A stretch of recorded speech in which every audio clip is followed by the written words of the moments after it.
하늘이 땅을 침노할 때라는 책을 쓴 빌 존슨 목사님, 성령 사역자의 대가입니다. 이분의 책의 서론에 이런 말이 나옵니다. 현대 신앙인들은 하나님 없이 하나님이 안 도와줘도 잘 산다. 바로 이것이 위기라고 이야기하고 있습니다. 또 성령 사역자를 알려진 짐 삼발라 목사님이 성령으로 다시 시작하라라는 책 서문에 삼발라 목사님은 당신의 삶이 성령님 없이도 행복하다면 그것은 위기다라고 말했습니다. 무슨 말입니까? 성령은 하나님의 영입니다. 지금 예수님께서 하늘나라 올라가 계시고 그분이 우리에게 성령을 보내셨습니다. 하나님의 사역을 감당하는 것이 성령입니다. 그러니까 하나님과 동행하는 삶, 하나님의 인도함을 받는 삶, 이 말은 성령의 인도함을 받는 삶이라는 것입니다. 특별히 우리가 지금 요한복음을 강의하고 있습니다마는 14장, 15장은 성령의 장이라고 불려집니다. 주님께서 이제는 때가 이르렀어요. 순환당하고 예수님이 십자가에 죽으시고 부활에 대한 이야기를 알려줬습니다. 근데 제자들은 전혀 그 말을 알아듣지를 못해요. 오늘 읽어드린 5절, 6절의 말씀에 보면은 지금 내가 나를 보내신 이에게로 가는데 너희 중에 나더러 어디로 가는지 묻는 자가 없고 도리어 내가 이 말을 함으로 너희 마음에 근심이 가득하였도다라고 말했습니다. 이 문단은 두 절로 되어 있습니다만은 첫 번째, 두 번째 내용이 아주 깊습니다. 첫째 내용은 주님이 내가 나를 보내신 아버지께로 가는데 너희 중에 나더러 어디로 가는지 물어보는 자가 없다는 거예요. 근데 그 앞장을 보면 분명히 제자들은 예수님한테 물어봤어요. 13장 요한복음 13장 36절에 베드로가 주님께 이렇게 물어봅니다. 주여 어디로 가십니까? 예수께서 이르시되 나 있는 곳에 너는 지금 오지 못한다. 그러나 후에는 오리라. 이 말이 무슨 말인지 베드로는 이해를 못했어요. 또 요한복음 14장 2절의 말씀에 보면은 거기에 기록된 도마는 14장 5절에 도마는 주여 어디로 가시는지 우리는 알지 못합니다. 그 길을 어찌 알 수 있습니까? 요한복음 14장 5절에 도마는 분명히 주님 앞에 내가 가는 곳, 내가 아버지께로 간다. 어디로 가시는지 나는 알지 못합니다. 분명히 물어봤어요. 근데 오늘 본문 16장 5절에서 주님은 말씀하기를 너희는 나에게 아무것도 묻지 않았다는 거예요. 누구 말이 틀린 것입니까? 여기에 영적인 의미가 있어요. 첫째는 그들은 주님의 구속사적인 사역, 예수님이 우리 위해 십자가에 못 박혀 죽으시고 아버지께로 간다는 이야기를 들렸어요. 그들을 알게 했어요. 근데 그들은 이 땅에서 주님이 그냥 떠나는 장소적인 이동으로만 주님을 알았다는 거예요. 주님 어디로 가십니까? 아버지의 나라가 무엇인지 몰라요. 아버지 나라 가서 사역할 것이 무엇인지 저들은 전혀 이해하지 못했다는 거예요. 한번 뒤로 뺏겨 보실래요? 특별히 6절의 말씀에 보면은 도리어 내가 이 말을 함으로 너희 마음에 근심이 가득하였다라고 말했습니다. 요한복음 14장에 너희는 마음에 근심하지 말라. 하나님을 믿으니 나를 믿어라. 여기 나오는 근심이라는 단어와 오늘 16장 6절에 나오는 근심이라는 단어가 원어에 틀리게 쓰여 있어요. 14장에 나오는 말씀, 1절에 나오는 말은 타라소라는 말이에요. 이 땅의 근심이에요. 근데 오늘 본문에서 주님이 6절에 너희 마음에 근심이 가득하였도다. 근심 플러스 슬픔, 절망. 주님의 질문과 주님의 말씀에 제자들은 멘붕에 빠졌어요. 너희들은 내가 가는 길을 전혀 알지 못했다는 말이에요. 사랑하는 성도님들, 오늘 본문 7절의 말씀에 보면 주님은 내가 가는 길이 무엇인지를 이렇게 설명했어요. 그러나 내가 너희에게 실상을 말하노니 내가 떠나는 것이 너희에게 유익이라. 내가 떠나가지 아니하면 보혜사가 너희에게로 오시지 아니할 것이요 가면 내가 그를 너희에게 보내리니. 여러분, 예수님이 이 땅에 오셔서 죽임을 당하시고 아버지께로 올라갈 것을 성경은 예언했어요. 근데 제자들은 이 땅에 머물어야지 어떻게 그분이 딴 데 가냐는 거예요. 전혀 이해를 못했다는 거예요. 오늘 본문은 내가 떠나는 것이 너희에게 유익하다고 그랬어요. 왜 주님이 이 땅에서 떠나는 것이 우리에게 유익할까요? 성경은 네 가지로 그 답을 주고 있습니다. 첫째는 주님은 우리를 떠나 처소를 예비하러 간다고 말씀하셨어요. 요한복음 4장 1절의 말씀 기억하세요? 너희는 마음에 근심하지 말라. 하나님을 믿으니 나를 믿으라. 내가 내 아버지의 집에 가면 너희의 처소를 예비하러 가노라. 내가 처소를 다 예비하면 너희에게로 와서 나 있는 곳으로 너희를 데려간다고 말씀하셨어요.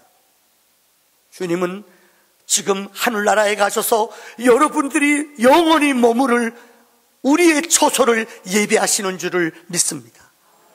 두 번째는 예수님이 이 땅을 떠남으로 여러분 이 땅에 오셔서 우리 온 인류의 죄를 죄 없는 예수님께서 짊어져 죽으심으로 우리에게 구원의 사역을 구속의 사역을 이루어 주신 줄을 믿습니다. 세 번째는 예수님이 하늘나라에 감으로 우리들에게 제자들과 또 교회들에게 예수님의 사역을 감당케 하셨어요. 우리 주님은 제자들에게 우리들에게 너희들은 나보다 더 큰 일을 감당할 것이라 말씀했어요. 또 하나 내가 아버지께로 가면은 너희에게 무엇을 보낸다고 그랬어요? 성령을 보혜사를 너희에게 보내주신다고 말씀해 주셨어요. 예수님이 이 땅에서 떠나야지만이 성령 보혜사가 우리에게 온다고 말씀해 주셨어요.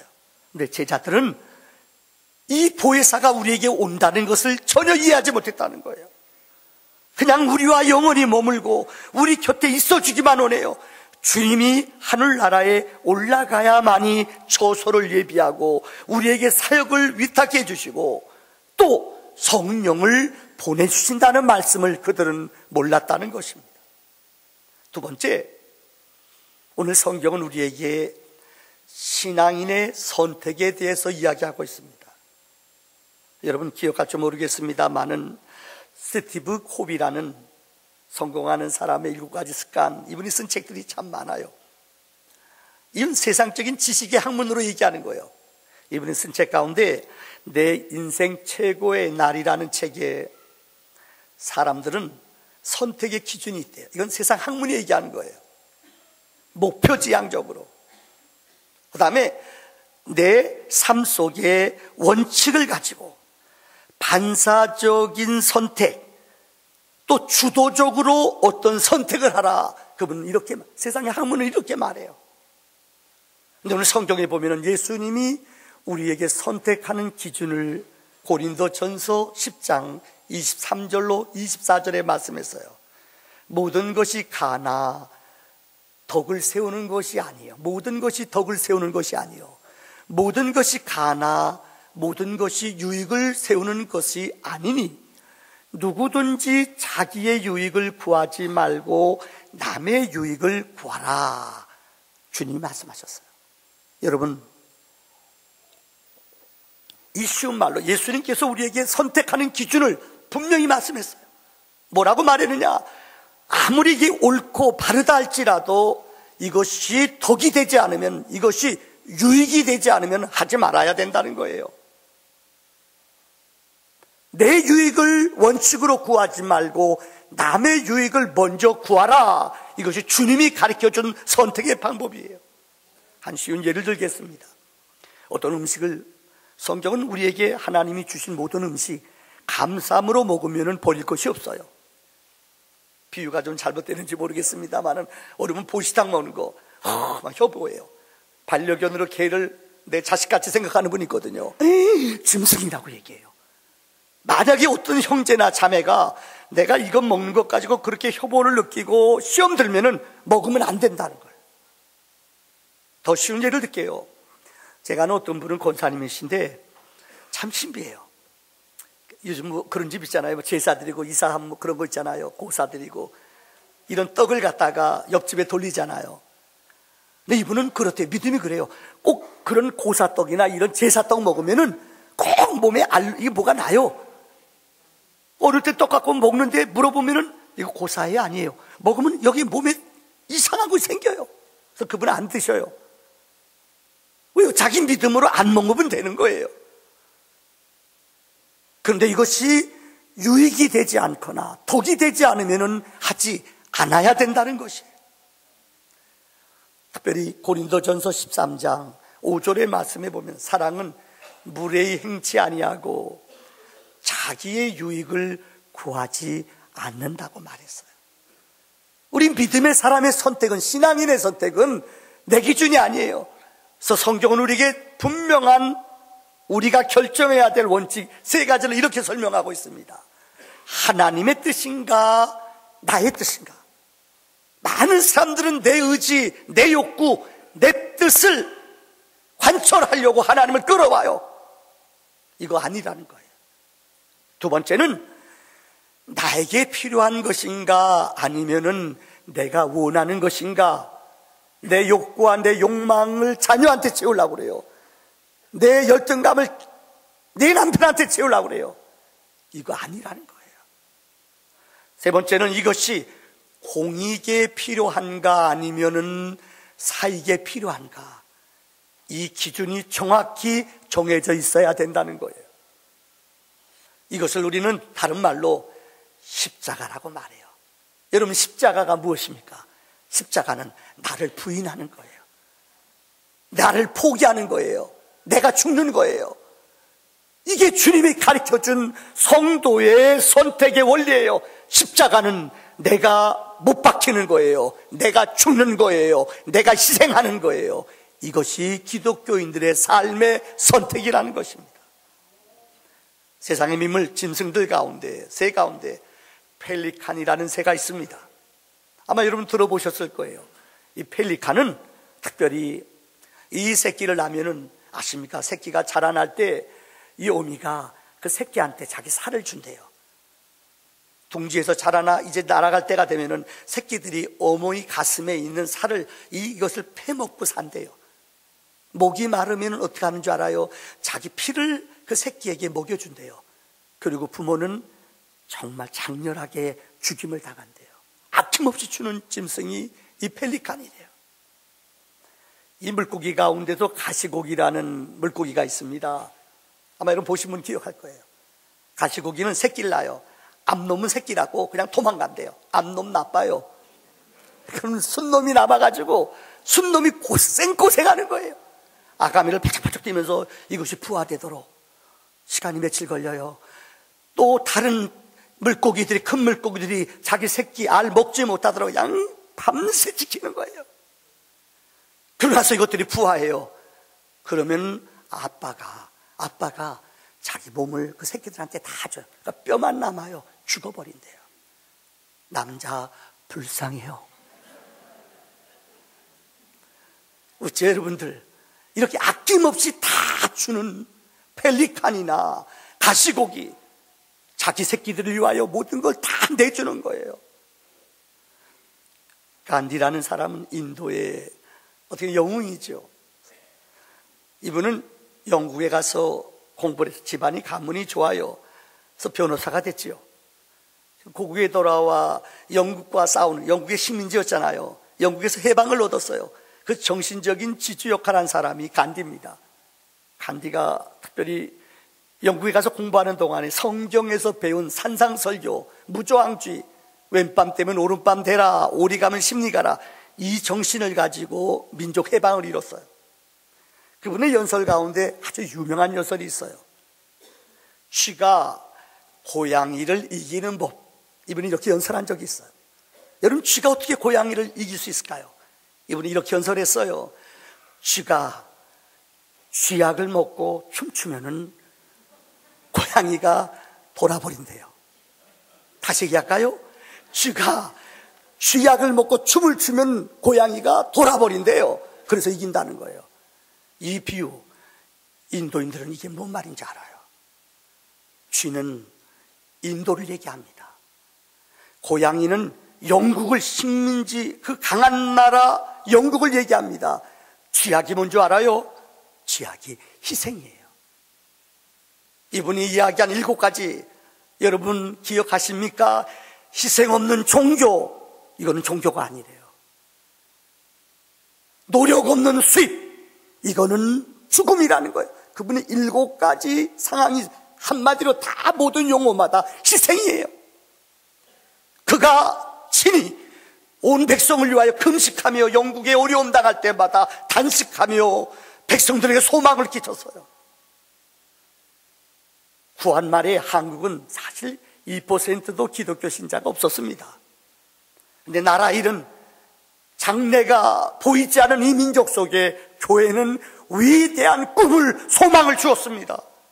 여러분이 아는 조만식, 이상재, 안창호, 여러분 아는 이름, 기라석, 김구, 이 모든 사람의 특징이 뭔지 압니까? 그들은 믿음의 사람이었고 희생의 사람이었어요. 백성들을 위하여 자기들이 먼저 모범으로 희생을 보이며 자기들의 삶을 헌신의 자리로 내려갔다는 거예요. 십자가는 내 자신이 온전히 죽임을 당하는 겁니다. 오늘 마지막 결론의 이야기입니다. 오늘 8절의 말씀이에요. 성령이 오시면 우리에게 3가지를 알게 하신다고 그랬어요. 죄에 대하여, 의에 대하여, 심판에 대하여 성령이 오시면 이것을 안다고 말씀해 주셨어요. 첫째는 성령이 오셔야지만이 우리는 죄를 알아요. 많은 사람들은 죄 하면은 윤리적이고 도덕적인 것만 죄인 줄 알아요. 도적질하고 미워하고 악한 음란한 마음, 이것도 죄예요. 근데 성경에서 말하는 진정한 죄는 이것 이상이에요. 하나님을 알지 못하는 것, 하나님의 말씀을 경외하지 않는 것, 여호와를 알지 못하는 것을 성경에서는 죄라고 말씀하는 거예요. 이것보다 더 큰 죄는 없어요. 여호와를 알되 그분을 영화롭게 하지 못하는 것, 이것이 죄라고 말하고 있어요. 10계명 가운데 5계명이 무엇입니까? 내 부모를 공경하라. 근데 이 말의 뜻 뭔지 알잖아요. 부모를 공경하고 부모님을 존귀 여기는 거예요. 그런데 많은 사람들은 부모를 공경하라는데 부모가 우리 부모가 아니라는 거예요. 똑같은 거예요. 당신이 내 아버지예요. 당신이 내 엄마예요. 자녀들이 그래 보세요. 부모님들은 돌아버려요. 내 하나님을 아버지 아니라고 그래요. 당신이 나를 만드셨어요. 당신이 내 주인이에요. 아니라는 거예요. 하나님을 하나님 자리에 놓지 않는 거예요. 그분을 영화롭게 하지 않아요. 그분의 이름을 부르지 않아요. 그분을 순종하지 않아요. 이게 성경에서는 죄라고 말해요. 오늘날 현대인들은 스스로 우리가 하나님이 됩니다. 여러분, 미국에 요새 사탄교라는 게 생겼어요. 사탄교 알아요? 사탄교도 정경이 있어요. 맨 첫 페이지를 딱 열면은 사탄교 1장에 뭐라고 나오는지 알아요? 내가 죄인이다. 그 불칙 1번, 내 마음대로 해라. 오늘날 얼마나 많은 사람들이 내 마음, 내 생각, 내 뜻대로 살아요. 우리의 창조주는 하나님이십니다. 그분의 능력과 그분의 인도와 그분의 손길 아래 우리는 살아야 됩니다. 근데 우리 인간들의 지식이, 인간들의 머리가, 우리의 사고가 더 앞선다는 거예요. 그래서 낙태를 뭐라고 아름답게 사람들이 말 만드는 줄 알아요? 우리 선택이래요. 우리 선택이래요. 죄송합니다. 요새는 나라에서 아기 낳을 때 돈 준대요. 내일 병원에 신방 가면 그 병원 가지고, 아시죠? 병원 좋은 일 시킨대요. 병원에서 이 돈 몇십만, 40만 원인가 준대요. 근데 병원에서 애가 임신했는데 이 아이가 정상인가 아닌가 그 검사한테 40만 원 든대요. 받는 사람 아무도 없어요. 왜요? 다 미리 신청해 본대요. 어떻게 하냐고요? 애기 낳아서 알지요. 오해하지 마세요. 만약에 여러분에게 하나님이 장애자를 주셨다면은 믿는 사람은 하나님이 여러분이 감당할 수 있기 때문에 그 장애자를 여러분에게 주신 거예요. 장애자는 하나님의 생명이 아닙니까? 어떤 집은 그래요. 남자는 지요. 요새는 딸이 대세예요. 남자만 가지신 분들 삼가 조의를 표합니다. 언제 우리나라가 바뀌었는지 몰라요. 우리 교인 가운데 저 아들 셋 낳는데 이번에 딸 달라고 또 도전한대요. 와, 딸이 귀해요. 죄송해요. 생명은 내 것이 아니거든요. 하나님의 것이에요. 딸 주면 딸 준 대로 감사한 것이고, 아들 주면 아들 주는 대로 감사하고. 왜요? 하나님이 내게 주신 선물이기 때문이에요. 인간들은 우리 마음대로 살인죄, 이걸 정당방위라 말해요. 동성연애자들 성소수자라는 이름을 붙여 그것을 미화시켜요. 얼마나 인간들이 죄를 우리의 판단과 우리의 생각으로 정지하는지 몰라요. 얼마 전에 말씀드린 이정훈이라는 제 군목 시절에, 제 대령 시절에 중위로 들어왔던 군종 장교예요. 제가 군사령부 참모할 때 이정훈 25사단 연대 사단에서 근무했던 법사였어요. 머리가 참 좋아요. 참 똑똑했어요. 이분이 군대 오기 전부터 법을 공부했어요. 전역한 다음에도 종자연을 만들어, 제가 말씀드렸죠, 우리가 천안으로 쭉 이 국도 일본도로 따라가다 보면은 거기에 고려온단에서 써낸 God loves you, 이거 왜 기독교인들을 위한 단어지, 이걸 왜 광고판에 썼느냐, 종자연에서 시비 걸어 이거 없앤 분이에요. 대강고등학교 우리 기독교 학교 아니에요. 왜 성경 커리큘럼에 왜 자유가 있는데 왜 기독교 교육만 시키느냐. 그래서 대강학교에서 성경 못 가르치게 한 장본인이 바로 이 사람이에요. 얼마나 많은 것들을 이분이 종자연에서 법학을, 지금 울산대학교 교수예요. 법학을 공부한 사람인데 얼마나 기독교에 이분은 사명이 교회를 망가뜨리는 게 인생의 목적이었어요. 그런데 제가 전역하고 이 법사로 있으면서 그 종자연의 사람들이 있어요. 자기는 CTS를 맡았대요. 다른 사람은 CBS, 어떤 사람은 이 각각 방송 있잖아요. 자기는 CTS에서 방송에서 기독교가 뭘 잘못했나, 기독교의 약점, 이것을 TV를 보면서 공부한대요. 근데 어느 날 CTS 방송을 보는데 어느 목사님이 설교하는데 그 설교 내용이 당신은 죄인이라는 거예요. 제일 듣기 싫거든 사람들이요. 너나 잘해, 너나 잘해 그랬대요. 그러고 나서 자기가 텔레비에 앉아있는데 거짓말같이 전율이 오더래요. 이분이 설교하는데 죄를 설명을 쭉쭉 하는데 성령께서 자기 마음에 깨달음을 주더래요. 말씀을 TV를 보다가 한기채 목사님 설교 듣다가요, 이분이 그 자리에 앉았는데 혀가 돌아가더래요. 그래서 숨이 막혀 죽는 줄 알고 그냥 쓰러졌대요. 이러다 죽는구나 그랬대요. 근데 자기도 모르게 이 스님이 뭘 했는지 알아? 하나님 그랬대요. 근데 진짜 기적과 혀가 부러졌대요. 소름이 끼쳤대요. 이분이 영국의 에든버리에 가서 법학 공부했어요. 거기 가서 성경을 자기가 1년에 5독씩 했대요. 근데 성경을 통해 깨달은 게 뭔지 알아요? 내가 죄인이라는 거예요. 우리는 죄인이에요. 근데 성령이 도와주지 않으면은 내가 죄인이라는 것을 우리는 알지를 못한다는 거예요. 두 번째, 성령이 우리에게 임하면은 의가 무엇인 줄 알아요. 오늘날 많은 사람들, 스펙이 있는 사람, 똑똑한 사람, 잘난 사람, 잘난 대로 살고, 못난 사람, 못된 대로 살고, 이건 성경이 아닙니다, 여러분. 얼마나 똑똑하고 의로운 사람이 많은지 몰라요. 조금 더 가졌다고 의로운 척하고요, 조금 더 알았다고 스펙이 있다고 잘난 척하고요. 내가 법이에요, 내가 의예요, 내가 바르고 내 선행으로 내 노력으로 인생을 살아가요.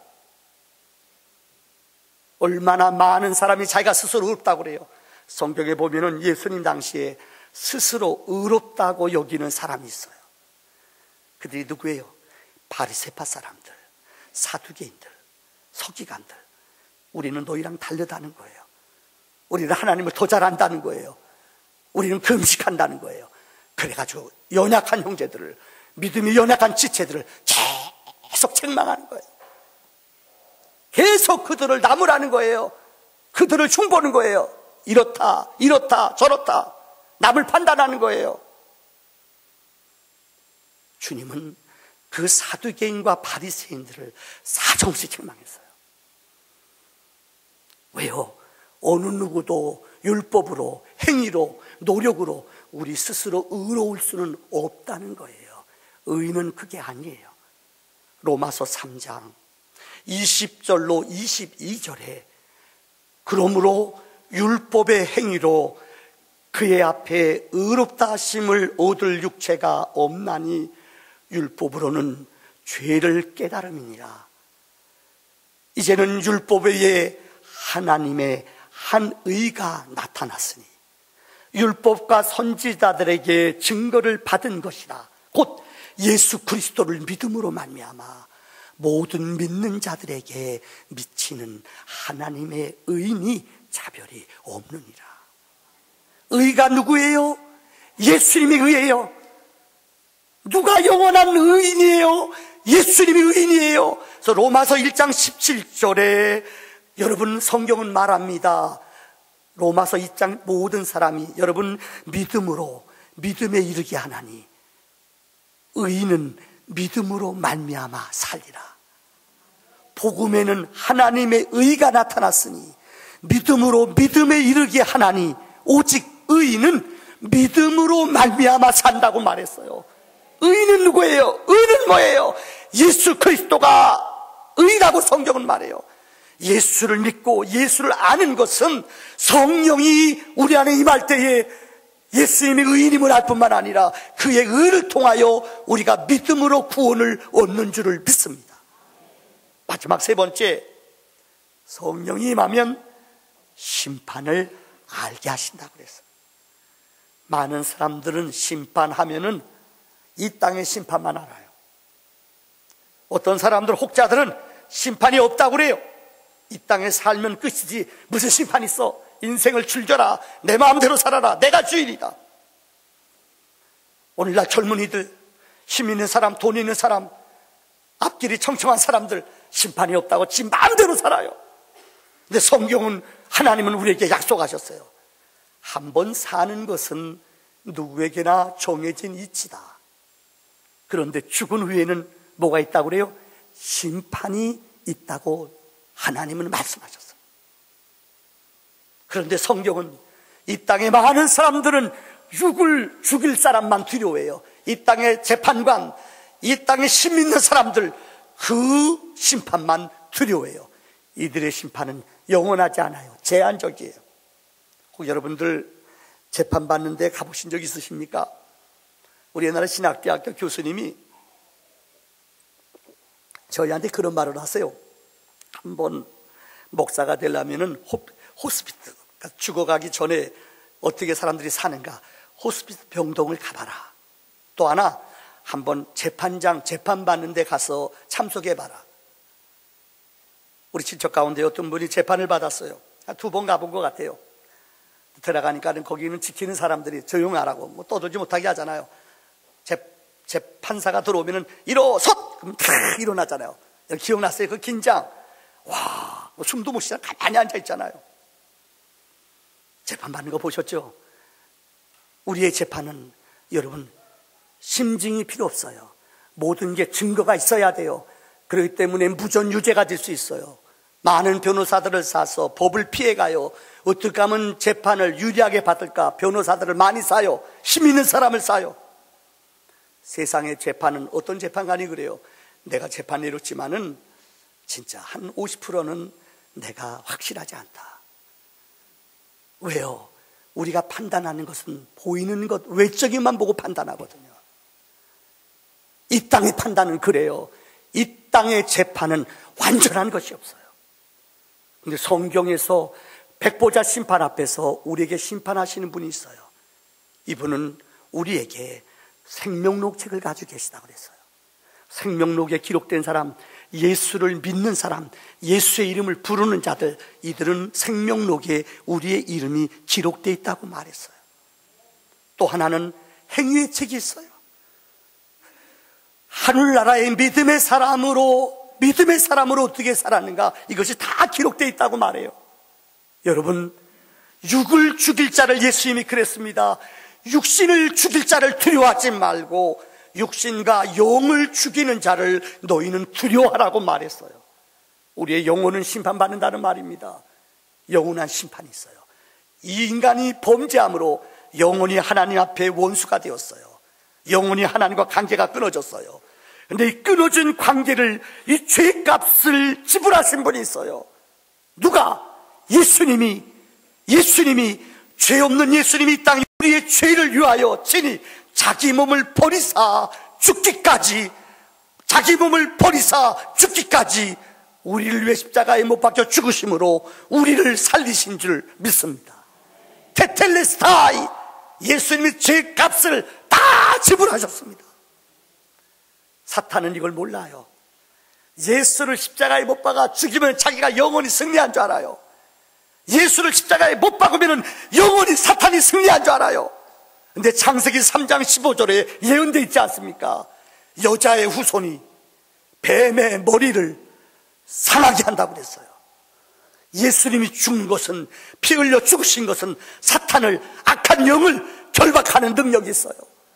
예수를 십자가에 죽게 함으로 인하여 예수의 보혈이 사탄의 결박을 끊어냅니다. 어둠의 영권의 자리에서 우리를 해방시켜줍니다. 영원히 사탄을 결박하며 그들을 죽이게 하는 십자가의 능력이 있습니다.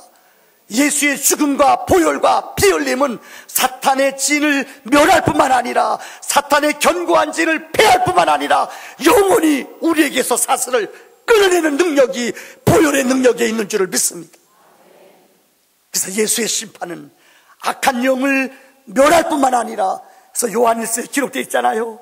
예수님이 이 땅에 오시면 누구의 세력을? 마귀의 일을 멸하러 함이라고 그랬어요. 예수님의 심판으로 친히 죄 없는 예수님이 십자가에 죽으심으로 우리를 의롭게 하시고 영원한 결박에서 우리를 해방시켜 주신 줄을 믿습니다. 그 은혜가 우리 영혼 속에 넘쳐나기를 주의 이름으로 축원합니다. 우리 함께 눈을 감읍시다.